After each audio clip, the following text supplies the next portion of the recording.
2nd, 2020. If you want to learn Bitcoin, you want to learn how to Bitcoin, you want to learn how to buy Bitcoin, sell Bitcoin, why Bitcoin's important, why Bitcoin's going to be a part of the future, feel free to go to adoption.io and subscribe to our free newsletter. If you do that, you'll get email updates on any time we have live videos, Bitcoin educational tutorials, or any content that's around crypto that'll make you understand it and how to use it.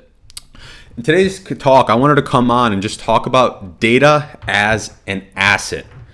Now, this is going to be a little bit different for some people. This will be a thought experiment for others, and for those of us that have actively been working on data and monetizing data, this is a unique way to look at data monetization in a way that's better for individuals and individual sovereignty. So we know that data is important. We know that data is an asset, but did you understand how large of an asset data can be to you? So today we know that the US stock market, the S&P 500, is really held up by a few large tech companies, what is referred to as FANG. I believe there's been an additional company that's been added onto that. But what is FANG? FANG stands for Facebook, Amazon, Netflix, and Google. These companies are the largest companies in the United States and around the world, some of the largest. And why are they the largest? How do they make their money? Well, they make their money from monetizing data. We all know this. It's something that we're all familiar with, but I think some people aren't really familiar with the fact that they're being stolen from through this data monetization. Yes, you the individual, your data is being monetized by these companies. Therefore, it's being stolen from you. That's money that you're not earning. But let's dig into this then. So these companies are some of the largest companies in the world. How do they make their money? They make their money from providing free services to you, free applications to you, free social media networks to you. But you as the user sign the terms and agreements, and nothing is free in life, right? The convenience of these apps might seem free, but you are using these applications and these products at the cost of your data. Your data, which you are voluntarily giving up to these companies when you're searching through Facebook, when you're typing messages to your friends in Facebook, when you're on TikTok or you're on Snapchat, readily giving up your facial data, you're giving up all your friends lists, you're giving up your messaging, you're giving up all of these things. These are what you're sacrificing, what you're agreeing to give up in order to use these platforms for free. Now that's fine. We're using these platforms as their service. They help us in our day-to-day lives. We knowingly do this. But this information is valuable. This is what I want to drive home more than anything, is the fact that the largest companies in the world, Amazon, Netflix, Google, Apple, these companies do not make their money off of hardware a lot of the time. You'll notice, especially the tech companies, the Ubers. Uber's the largest. They say, Uber is the largest car company that owns no cars. Airbnb is the largest real estate company that owns no real estate. And, if you look at these platforms and you say, how do they make their money? They make their money from collecting your information, your data, and what they do is they take that information and they create products or services that you don't even know you want yet, and they market it to you for that service. Another way that they'll make money from your data is through advertising platforms. Facebook, for example, Facebook watches you in the background, it learns you, it pulls you in a certain category of people, and then they offer advertising services to marketers who can then advertise to you. And how do they reach you through an advertisement? Well, they use your data. They know exactly who you are, they know exactly what you do, they know exactly where you are, your interests, your likes. Are you in a relationship? How much money do you make? Do you have this political interest? Do you side with this political side? What are your hobbies? They know things that you don't even think they know, because what they do is they harvest all of this data and information in the background, millions and millions and millions of data points, and then you're profiled. And now advertisers pay them money for that data to then run ads to you. This is another form of data monetization. So this is an asset. Now, this is important to talk about now because we are just on the cusp of the fourth industrial revolution, the tech revolution. I watched a presentation this morning from Neuralink. Neuralink now is a company. Neuralink is a company run by Elon Musk that has the goal of complete human symbiosis with machines. So artificial intelligence is right on the horizon. We know that quantum computers are right upon the horizon. They say another 5 to 10 years, quantum physics and quantum computers will be at that end game where we do switch to full symbiosis, human connectivity into computers, the human mind connected to supercomputers acting on their own, artificial intelligence living online. So if that's going to be the future, data as we know it today is going to be extremely valuable going forward. Okay, this is something that is talked about quite a bit. This is something that I've talked about in past projects. I was developing a platform called FitTrek while I was at the University of Connecticut. That's still an active blockchain project now. And what we realized with that FitTrek was that data is the new oil. There is more data that's created this year than was created last year. There will be more data created next year than was created this year. If you look at industrial revolutions, when they occur, there's usually a commodity that fuels that revolution, that actual 100 years, 150 years after that commodity is discovered, that fuels the industrial revolution. For the last industrial revolution in the 1800s, early 1800s, you'll notice oil was the commodity. Oil was the commodity that fueled the machines that helped humans become more productive at manufacturing, steel, labor. It helped reduce labor. Oil is what still drives the global economy today. Oil was a resource that we used for over 100 years that fueled the last industrial revolution. Now, if you consider that we're on the verge of the fourth industrial revolution, which will be the next tech revolution, there is a commodity that's going to be needed to drive that. Just as oil fueled the last industrial revolution, data is that commodity. Data is new oil. This is what I mean by data as an asset. So if you look at data now, and you can understand that, it is going to resemble what oil was for the last one, that means that data is going to drive the economy going forward. It will be fundamental to the global economy and to mankind going forward. And that is why we're having so many issues right now, in my opinion. Data laws left and right. But what you need to know, though, is that if data is going to be very critical and crucial going forward from today, we need to be thinking about how to protect that data and how to democratize that data and allow you as the user to make money from an asset that is you. We need to change the way that we view data.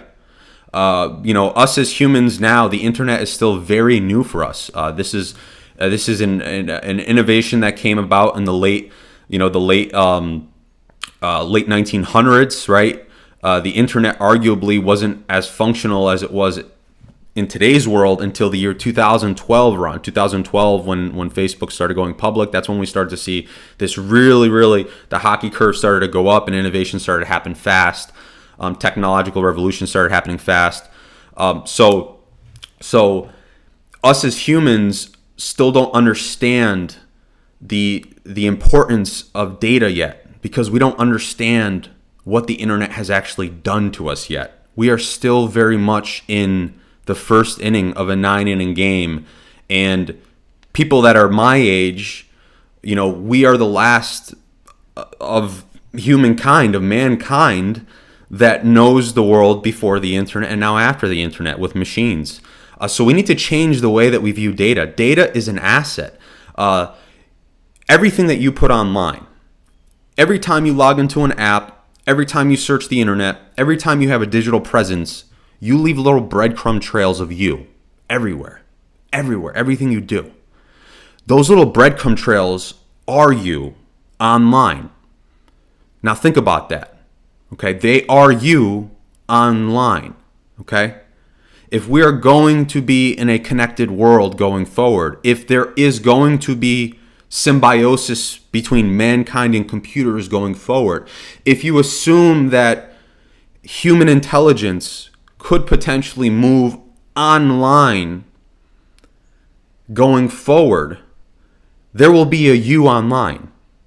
Picture yourself as a digital entity, an avatar, or just picture yourself as like a social profile right now. You online. All of those data points that you leave online right now are you. They're an extension of you. That is an asset to you. And right now, that is an asset that is being stolen from you and me and most everyone in the world. But they don't know it because this business model has only been around for a very short period of time here as far as data monetization. So I want to start looking at data differently. I want to start looking at data as a human rights issue. I want to look at data in the same lens that we look at laws for the physical person today. Because if going forward, if we are going to be online, the physical us will be online, we need to be looking and thinking about data and data privacy the same way. Now, let's talk about data as an asset. I just talked about in the beginning of this whole speech that, the big tech companies right now monetize your data. That means that data is valuable. That's proof right there that this information is valuable. These companies are the largest companies in the world. They make billions and billions and billions of dollars off of our information online. Now, what if we were able to take that information and take that data and change the business model so that instead of the large tech companies being able to make all that money, people like you and I could now profit from that. Profit from something we should have been profiting from the whole time because it was us the whole time. It is us now. This is something that we need to start thinking about. We cannot continue going forward this way where we let certain large conglomerates take from us, steal from us. So think about this, data as an asset, changing the business model where instead of the large companies making money, we can make money from an asset that is us. So I look at data as like a stock, but I look at it as a stock that's our own stock. I look at it this way. I'll break it down for you the way that I feel. If I'm going to be using all these social platforms and I know that they're taking my data and making money from it, in my mind, I think, wouldn't it be cool if I had a way where I could prevent them from taking it, or I'll let them take it, but I'll collect my own data in my own private database, right? And what if I could decide to share that data with people who want to buy it and they have to pay me for that data? That's a cool way to now spin the table, because as long as we have the tools to consolidate and collect this data, we now have a way to monetize it because we can sell it off to whoever wants to buy it. And you might say, who wants to buy that, Joe? I don't think anyone wants to buy that data. I'd say you're wrong. I when I was working at UConn with FitTrek, when we were trying to price data to help build our financial growth models, I did a lot of digging into how much data, how valuable data is. And I found a lot of scarce information. It's the most hidden 108. It's the industry is about $200 billion. Data monetization, data sales.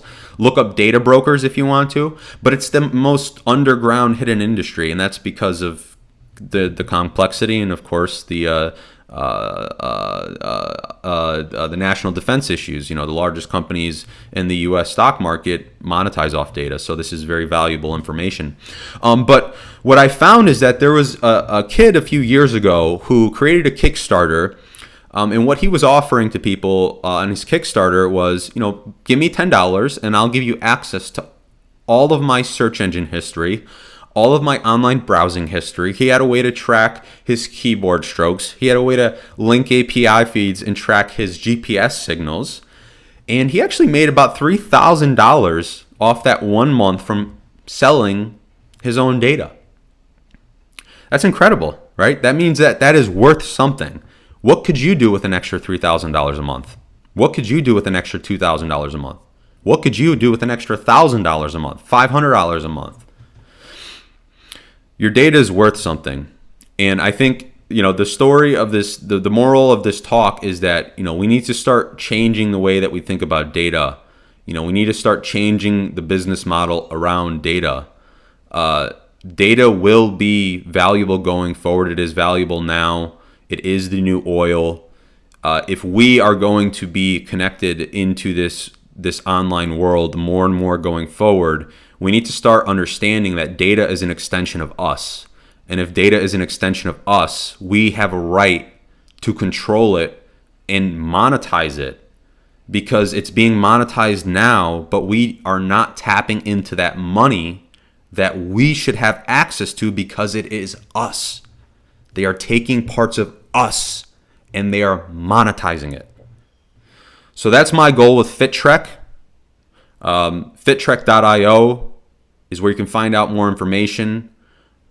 This ties into crypto 100% because it wasn't until today that we had the tools to actually take back our information and to store our information in a safe, secure way. Up until the blockchain, Apple, Amazon, Google, Netflix, all of these companies that I just referred to had the tools and the ability and the technology to consolidate this data and sell it. And we as the individual did not have access to that technology. Well, with the creation of the blockchain and the creation of Bitcoin, and also the creation of extensions of the blockchain and new use cases of the blockchain, we now have the technology and the tools to democratize data for the individual and to allow them to do exactly what the tech companies have done and to make money off of their own information and their own data. This is something I am very excited about. This is something I've been very passionate about. Over the last 2 years, I've been working on this platform. I've been working through a lot of these theories. We waited to launch it, and we did not launch it on the Ethereum blockchain because of privacy issues.